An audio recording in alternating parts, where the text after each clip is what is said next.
네, 지난 14일이었죠. 최종건 전 청와대 국가안보실 평화기획비서관이 외교부 제1차관에 임명이 됐습니다. 이 4강 외교를 담당하고 외교부 예산과 인사를 총괄하는 자리에 비외교관 출신, 그것도 역대 최연소라는 파격 인사가 단행이 된 거죠. 이를 두고 여러 가지 해석이 나오고 있는데요. 자, 또 하나 궁금한 점이 있습니다. 이인영 통일부 장관과 해리 해리스 주한미국 대사가 어제 만났는데 이 자리에서 한미 워킹그룹 이야기가 나오지 않았습니까? 앞서 뉴스 세계 시간에도 잠깐 전해드렸는데요. 이 한미 워킹그룹이 조금 조정이 되는 건지 이것도 궁금한 사항입니다. 자, 그래서 이분 연결해서 좀 이야기 나눠보도록 하겠습니다. 국회 외교통일위원회 위원장을 맡고 있는 송영길 더불어민주당 의원 전화로 만나봅니다. 나와 계시죠, 의원님? 네, 안녕하십니까? 네. 일단 최종건 외교부 제1차관 임명에 대해서 좀 여쭤봐야 될 것 같은데요. 그러니까 이런 인사 이유, 배경을 어떻게 읽어야 될까요? 최종권 외교부 차관은 청와대에서 3년 동안 평화군비 통제 비서관으로서 이제 일해 오면서 국가안보실에서 대미 외교, 대중 외교, 뭐 전반적인 4강 외교를 쭉 주도해 왔던 경험을 가지고 있고, 예. 대통령의 통치 방향과 잘 소통이 되는 사람으로서 외교부의 역할이 증대될 걸로 기대가 됩니다. 네. 근데 일부 예. 그동안 사실 청와대가 안보실이 중심이 돼서 외교부 패싱이 되는 게 아니냐 이런 또 지적이 있어 왔는데 네, 외교부가 중심을 잡는 데 도움이 되지 않을까 이렇게 기대가 됩니다. 아하, 그런 포인트가 또 있겠군요. 근데 좀 일부 보수 언론 보도를 보니까 이제 과거 그 노무현 정부 때 나왔던 이른바 자주파 대 동맹파 이런 네. 구도를 다시 그 이야기를 하면서 최종건 차관은 자주파다 또 이렇게 규정을 하던데요. 이런 보수 언론의 시각은 어떻게 평하세요? 자주와 동맹이 분리되는 건 아니지 않겠습니까? 예. 뭐든지 우리 대한민국을 중심으로 판단해야 되고 예. 한미동맹을 또 잘 관리하고 이끌어 가야 된다고 봅니다. 네. 미국과 우리 대한민국은 아주 중요한 동맹 관계이지만 의견이 100% 일치되는 게 아니지 않겠습니까? 예. 지금 방위비 협상만 보더라도 50억 달러를 요구한다는 소위 지금 13%를 좀 줄었습니다만 네. 요구하는 트럼프 대통령 요구를 수용하면 동맹파가 되고 그거를 거절하고 부당한 요구다고 지적하면 자주파가 되는 것이 아닌 것처럼 우리 국익의 관점에서 필요한 것은 협력하고 또 아닌 것은 또 아니라고 할 수 있는 그런 자세가 필요하기 때문에 저는 적절한 조화가 돼야 된다 이렇게 생각합니다. 알겠습니다. 일부 언론은 또 어떤 분석을 네. 내놓고 있냐면 네. 이 최정권 네. 차관이 2000년 이후부터 이 중국 부상에 관심을 가지고 중국과의 협력을 강조를 해오지 않았느냐. 네. 결국은 최종권 차관이 한중 관계 개선이라고는 특명을 받고 외교부로 간 거 아니냐 이런 또 분석을 내놓던데 이건 어떻게 보세요?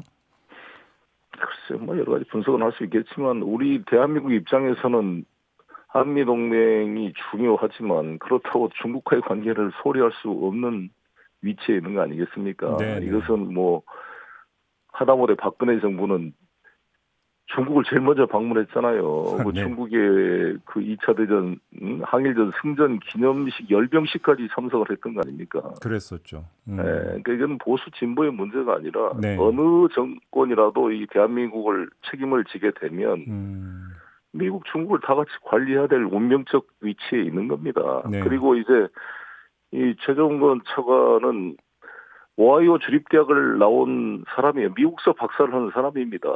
그리고 여기 국내에서도 미국 선교사가 만든 연세대학을 나온 사람 아닙니까? 예.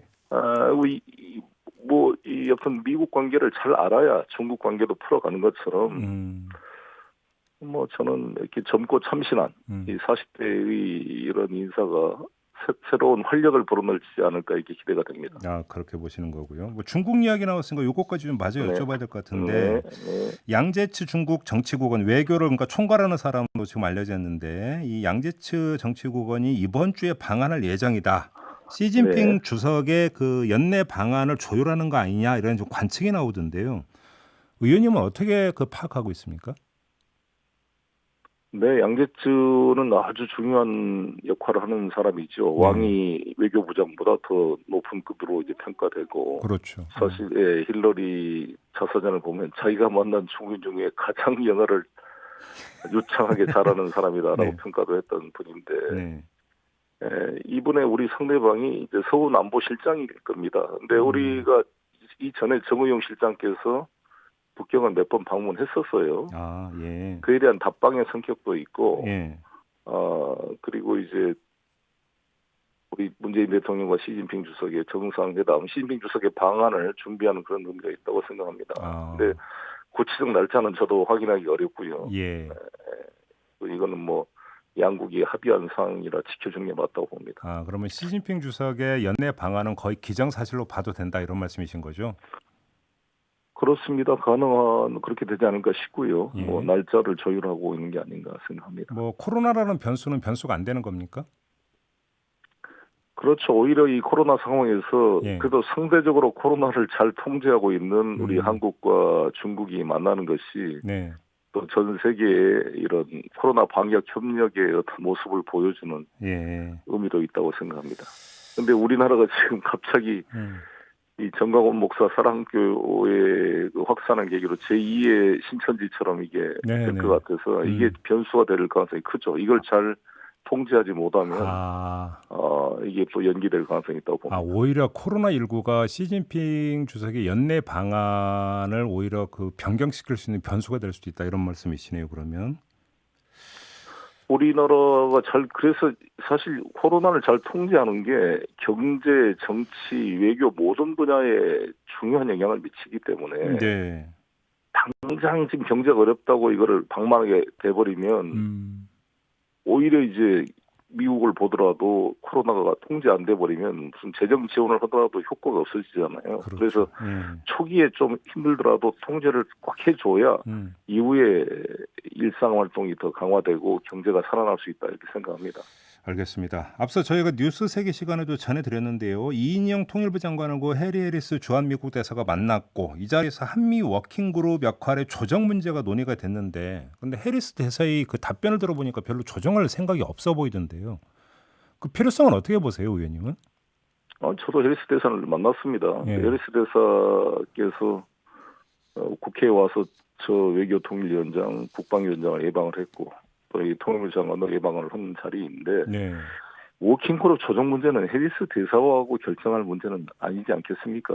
그거는 그 국무장관이나 비건 대표가 협의할 문제이고 해리스 대사 입장도 이 워킹그룹이 남북관계 발전에 저해가 아니라 오히려 남북관계 발전에 도움을 주는 걸로 활용되고 있다. 또 그런 방향으로 이제 당연히 인식을 하고 있는 거고 이것은 뭐 해리스 대사와 논의할 문제는 저는 아니라고 보고 그냥 우리 통일부 장관이 자주적으로 풀어가면 되는 문제다 이렇게 생각합니다. 얼마 전에 비건 부장관이 방한한 적이 있었잖아요. 혹시 이때 그럼 좀 논의가 있었습니까? 그때 이도훈 이제 우리 본부장이 비건에게 워킹그룹이 남북관계 발전을 저해한다는 오해가 있으니 이거를 풀어달라 이렇게 해서 비건이 두 번인가 어떤 남북관계 발전을 지지한다 이런 표현을 했지 않습니까? 네네. 그러니까 저는 이제 이게 양면의 칼인 게 있잖아요. 이것을 이제 미국 측이나 워킹그룹을 주장하는 우리 정부 입장은 미국 국방부, 재무부 뭐 여러 부서로 흩어져 있는 내용들을 한꺼번에 원스톱으로 해결할 수 있는 긍정적 기능을 하고 있다 이렇게 보는 거고 시민단체나 비판적 입장에서는 이게 모든 걸 간섭하고 통제하는 게 아니냐 이렇게 보기 때문에 저는 이인영 장관께서 잘할 거라고 보는데 워킹그룹에 가져갈 사안과 아닌 사안을 분리해서 해라 이거죠. 이전에 통일부는 뭘 잘못했느냐. 개성공단 기업인들이 개성공단 방문하는 문제를 왜 워킹그룹에까지 올려서 거기에 의견을 듣고 그거를 불허로 결정을 했냐 이런 거죠.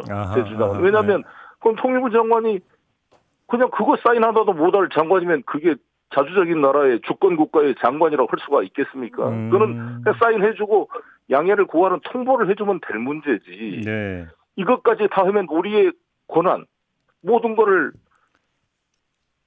위탁하는 무슨 통감력치처럼 되는 것은 바람직하지 않는 거 아니겠습니까? 아, 그런 측면을 예. 얘기하는 거니까 어떻게 우리가 운영하느냐의 문제다 이렇게 생각합니다. 알겠습니다. 지금 오는 24일이 되면 지소미아 연장기한이 종료가 되지 않습니까? 네. 이 문제는 어떻게 풀어야 된다고 생각을 하세요? 글쎄 참 어려운 일인데 이 지소미아 문제를 가지고 사실 미국 측이 중재를 해서 또 그걸 우리가 수용을 했는데 그 이후에 그 태도가 전혀 일본에 좀 변화가 보이지 않고 있어서 네. 어떤 일본 측에 좀 전향적 조치가 필요하다 이런 점을 강조하고 싶습니다. 그냥 원론적인 답변만 주시는 거군요. 네. 알겠습니다. 그 마지막으로 하나 현안이 있는데 혹시 외교부로부터 들은 얘기가 있는지가 좀 궁금해서 질문 드리는데요. 그 뉴질랜드에 있으면서 현지 그 직원을 성추행했다라고 하는 그 의혹을 받고 있는 외교관이 있지 않습니까? 네, 네. 일단 이제 한국으로 그러니까 그 돌아온 것으로 보도가 나오던데 이 네. 사람 처리 문제에 좀 가닥이 잡혔는지가 궁금한데요. 혹시 외교부로부터 보고받은 바가 있습니까? 네, 당연히 이제 보고를 받았는데 예.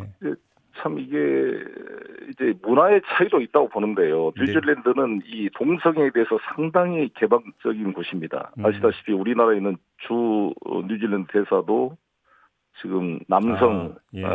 자기 부인이 같은 이제 남성으로 이제 같이 동반해서 우리 근무를 하고 있습니다. 저도 만나봤는데요.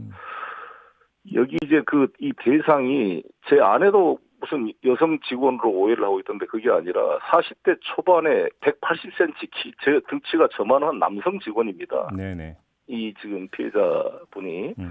근데 이제 둘이 그 가해자로 알려진 그 우리 영사하고 친한 사이였다는 거예요. 같은 네. 남자끼리. 그래서 우리는 그냥 같은 남자끼리 배도 한 번씩 툭툭 치고 엉덩이를 한 번 치고 그랬다는 건데 친했다고 주장한 사이고요. 그래서 그때 당시에 이게 문제가 그 남성 입장에서는 기분 나쁠 수가 있는 거죠. 의원님 근데 이제 좀 마무리를 좀 해주셔야 돼서요. 네, 짧게만 좀 그래서- 말씀해 주세요. 네. 그래서 경고 처분을 받았고 나중에 감봉 처분을 했는데 네.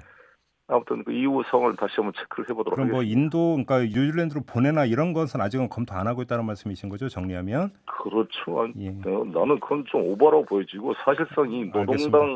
총리의 그 대통령과의 통화 속에서 이런 문제 제기를 한 것은 좀 알겠습니다. 프로토콜에 어긋난다 이렇게 생각합니다. 자, 말씀 여기까지 듣죠. 고맙습니다, 의원님. 네, 네. 네, 더불어민주당의 송영길 의원이었습니다.